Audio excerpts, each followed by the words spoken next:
जय शिवराय मित्रांनो, ज्ञानज्योती सावित्रीबाई फुले आधार योजना सुरू झाली आहे। तर त्यामध्ये ओबीसी विद्यार्थ्यांना 60,000 रुपये मिळणार आहे। तर त्यामध्ये आपण आता अर्ज कसा करायचा, त्यासाठी कोणकोणते कागदपत्र लागणार आहे व पात्र कोण असणार आहे त्याची संपूर्ण माहिती आपण या व्हिडिओमध्ये पाहणार आहोत। हा व्हिडिओ संपूर्ण पहा। आपल्या चॅनलवर नवीन असाल तर आपल्या चॅनलला सबस्क्राइब करायला विसरू नका। चला व्हिडिओ सुरू करूया।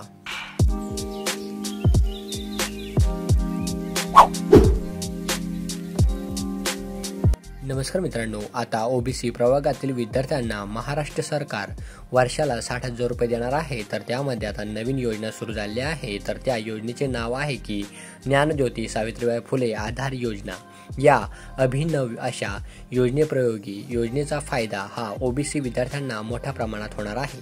तर मित्रांनो, महाराष्ट्र शासनाच्या इतर मागास बहुजन विकास मंडळाद्वारे या योजनेची सुरुवात करण्यात आलेली आहे। तर त्यामध्ये राज्यातील गरीब कुटुंबातील मागासवर्गीय विद्यार्थ्यांना त्यांच्या शिक्षणासाठी ज्ञानज्योती सावित्रीबाई फुले आधार योजनेद्वारे मोठी आर्थिक मदत केली जाणार आहे। तर मित्रांनो, तब्बल 60,000 रुपयाचे आर्थिक सहाय्य वर्षाला भेटणार आहे। त्यामुळे ओबीसी प्रवर्गातील गरीब विद्यार्थ्यांना त्यांच्या शिक्षणासाठी कोणत्याही स्वरूपाची अडचण येणार नाही। या योजनेअंतर्गत दिल्या जाणाऱ्या पैशातून विद्यार्थ्यांना त्याचा खर्च स्वतः करू शकणार आहे। त्यामुळे विद्यार्थ्यांच्या पालकांना देखील याची मुलाच्या शिक्षणासाठी पैसे देण्याची गरज लागणार नाही। तर मित्रांनो, ज्ञानज्योती सावित्रीबाई फुले आधार योजनेद्वारे वेगवेगळ्या स्तरावर भत्ते दिले जातात। यात विद्यार्थ्यांना भोजनाचा भत्ता, निर्वाह भत्ता, निवास भत्ता मिळण्यासाठी पात्र असणार आहे। तर मित्रांनो, योजनेचे नाव ज्ञानज्योती सावित्रीबाई फुले आधार योजना। सुरुवात महाराष्ट्र शासन इतर मागास बहुजन विकास मंडळ। उद्देश गरीब ओबीसी प्रवर्गातील विद्यार्थ्यांना शिक्षणासाठी आर्थिक मदत करणे। लाभार्थी ओबीसी मागासवर्गीय प्रवर्गातील विद्यार्थी। तर त्यामध्ये लाभ विद्यार्थ्यांसाठी वार्षिक 60,000 रुपये आर्थिक सहाय्य। अर्ज प्रक्रिया ऑफलाईन व ऑनलाईन।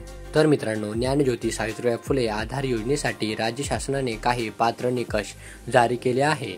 त्यानुसार जे विद्यार्थी पात्र आहे त्यांना ज्ञानज्योती योजनेचा फायदा मिळणार आहे। तर त्यामध्ये अर्जदार विद्यार्थी हा ओबीसी किंवा एससी किंवा एसटी प्रवर्गातील असावा। त्यानंतर विद्यार्थ्याकडे ओबीसी मागासवर्गीय जातीचे कास्ट सर्टिफिकेट असावे। आणि मित्रांनो, विद्यार्थी हा चालू वर्षात शाळेत शिकत असावा। त्यानंतर अर्जदार विद्यार्थी शाळेसाठी बाहेरगावी हॉस्टेलमध्ये किंवा वसतिगृहात राहत असावा। तर मित्रांनो, ज्ञानज्योती सावित्रीबाई फुले योजनेसाठी विद्यार्थी अर्ज करतील त्यांनाच लाभ भेटणार आहे। तर त्यामध्ये योजनेद्वारे मिळणारा आर्थिक फायदा केवळ इतर मागासवर्गीय विद्यार्थ्यांना मिळणार आहे। त्यामध्ये विद्यार्थ्यांना या योजनेसाठी मेरिट लिस्टद्वारे निवडले जाणार आहे व ज्या विद्यार्थ्यांना मागील शैक्षणिक वर्षात जास्तीत जास्त गुण मिळाले आहेत त्यांना लाभ मिळणार आहे। आणि मित्रांनो, ज्ञानज्योती सावित्रीबाई फुले आधार योजनेमार्फत राज्यातील सर्व पात्र लाभार्थी विद्यार्थ्यांना शिक्षण घेण्यासाठी महाराष्ट्र शासनाच्या इतर मागासवर्गीय प्रवर्ग किंवा बहुजन विकास मंडळामार्फत आर्थिक सहाय्य केले जाते। तर या योजनेद्वारे मिळणारा लाभ हे भरपूर आहे। तब्बल 60,000 रुपये प्रत्येकी पैसे मिळतात। तसेच हे पैसे शिष्यवृत्ती स्वरूपात विद्यार्थ्यांना दिले जातात। आणखी एक मोठी आणि महत्त्वाची गोष्ट म्हणजे ही शिष्यवृत्ती रक्कम प्रत्येक वर्षी विद्यार्थ्यांना मिळणार आहे।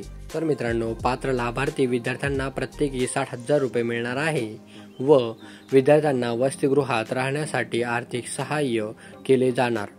त्यामध्ये वसतिगृहात भोजन भत्ता, निर्वाह भत्ता, निवास भत्ता अशा सर्व गोष्टीसाठी राज्य शासन लाभार्थी विद्यार्थ्यांचे पैसे भरणार आहे। तसेच थोडक्यात या सांगितलेले सर्व लाभ ज्ञानज्योती सावित्रीबाई फुले आधार योजनेद्वारे मागासवर्गीय विद्यार्थ्यांना त्यांच्या शिक्षणासाठी मिळणार आहे। तर मित्रांनो, भत्ता कसा मिळणार आहे? मुंबई किंवा पुणे तसेच इतर शहरासाठी भोजन भत्ता 32,000 रुपये, निवास भत्ता 20,000 रुपये, निर्वाह भत्ता 8,000 रुपये, एकूण लाभ 60,000 रुपये। तर मित्रांनो, महानगरपालिका क्षेत्रासाठी भोजनाचा भत्ता 28,000 रुपये, निवास भत्ता 15,000 रुपये, निर्वाह भत्ता 8,000 रुपये व एकूण भत्ता 51,000 रुपये मिळणार आहे। तर त्याचनुसार जिल्ह्यातील किंवा तालुक्याच्या ठिकाणी भोजनाचा भत्ता 25,000 रुपये, निवास भत्ता 12,000 रुपये, निर्वाह भत्ता 6,000 रुपये, एकूण लाभ 43,000 रुपये असा मिळणार आहे। तर मित्रांनो, ज्ञानज्योती सावित्रीबाई फुले आधार योजनेसाठी लागणारे आवश्यक कागदपत्रे: अर्जदार लाभार्थी विद्यार्थ्यांचे आधार कार्ड, एससी एसटी ओबीसी मागासवर्गीय जातीचे कास्ट सर्टिफिकेट, विद्यार्थ्याच्या कुटुंबाचे वार्षिक उत्पन्न प्रमाणपत्र, तसेच विद्यार्थी किंवा त्याच्या पालकाचे बँक खाते पासबुक. त्यानंतर अर्जदार विद्यार्थ्याची इयत्ता 10वी आणि 12वी मार्कशीट. त्यानंतर महाविद्यालय, विद्यापीठाचे किंवा कॉलेजमध्ये प्रवेश घेण्याचा पुरावा, प्रवेश प्रमाणपत्र किंवा पावती. तसेच वर सांगितलेले सर्व कागदपत्रे ज्ञानज्योती सावित्रीबाई फुले आधार योजनेसाठी आवश्यक असणार आहे. अर्जदार हे कागदपत्रे योजनेसाठी फॉर्म भरताना जमा करावयाचे आहे. वरील कागदपत्राव्यतिरिक्त इतर कागदपत्रे देखील विचारले जाऊ शकतात. त्यामुळे आवश्यक असे सर्व कागदपत्रे झेरॉक्स प्रत किंवा ओरिजिनल कॉपी सोबत ठेवा. आणि जर अर्ज ऑफलाईन पद्धतीने भरायचा असेल तर तुम्ही इतर मागासवर्गीय बहुजन विकास महामंडळ च्या कार्यालयात जाऊन योजनेचा फॉर्म भरू शकता. आणि जर ऑनलाईन अर्ज निघाले तर अर्जदार विद्यार्थ्यांना इतर स्कॉलरशिप योजनाप्रमाणे या योजनेचा अर्ज देखील महा-DBT संकेतस्थळावरून स्वीकारला जाऊ शकतो. तर मित्रांनो, ज्ञानज्योती सावित्रीबाई फुले आधार योजनेमार्फत OBC विद्यार्थ्यांना 60,000 रुपये मिळणार आहे. तर त्यासाठी अजून ऑनलाईन अर्ज सुरू झालेले नाही आहे. तर ते लवकरात लवकर सुरू झाले की त्याबद्दल आपण एक नवीन व्हिडिओ घेऊन येऊ. तर त्यासाठी आपल्या YouTube चॅनलला सबस्क्राईब करून ठेवा, म्हणजे तुम्हाला लवकरात लवकर तो व्हिडिओ मिळेल आणि तुम्ही त्या योजनेचा लाभ घेऊ शकताल. आणि मित्रांनो, आपल्या YouTube चॅनलला खूप साऱ्या योजनेची माहिती टाकलेली आहे, तर ती माहिती पहा आणि त्या योजनेचा लाभ घ्या मित्रांनो.